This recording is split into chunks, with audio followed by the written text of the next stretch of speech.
When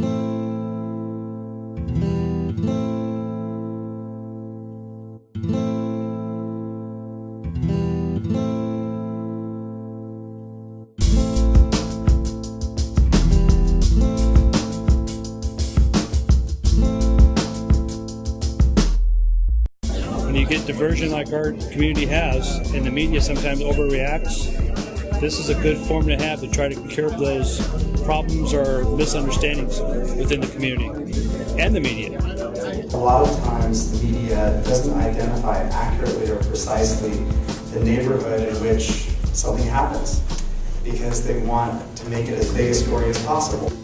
I always tell my producers, everybody's not going to be a victim of crime today.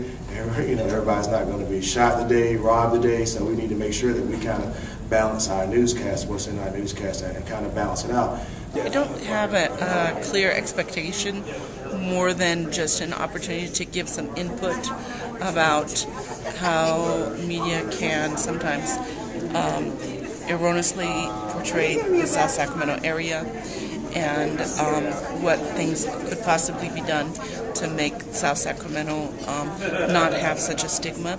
One of the things that the internet allows you to do is escape to an identity that is separate from your neighborhood. So you can gather with your virtual community of people like you, whatever they may be, people who speak your language or look like you or have the same political beliefs as you do. And there is a loss of a sense of neighborhood and community. The media is often responsible for creating the images and impressions of communities.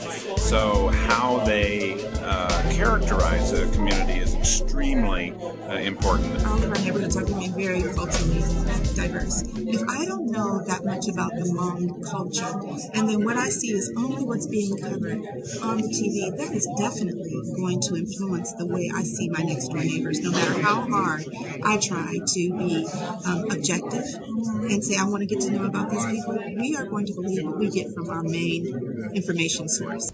It might be better and more responsible to really focus on intersections rather than larger areas or even large neighborhoods and really say this is where it happened. It also helps citizens really identify where there are patterns of problems or good things that are going on.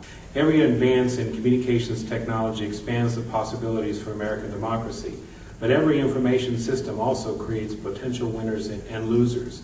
I think it's going really good. The purpose is to get dialogue from everyone, have an open dialogue, and be relaxed about being open and honest about their feelings, and I think that's taken place here. I haven't really seen anyone who hasn't participated, and everyone seems to be very comfortable going through the process. We all believe that the media is definitely a powerful tool, it can be a powerful resource, but how do we begin to work with the media to shift those negative perceptions to really capture and highlight those wonderful things about our communities?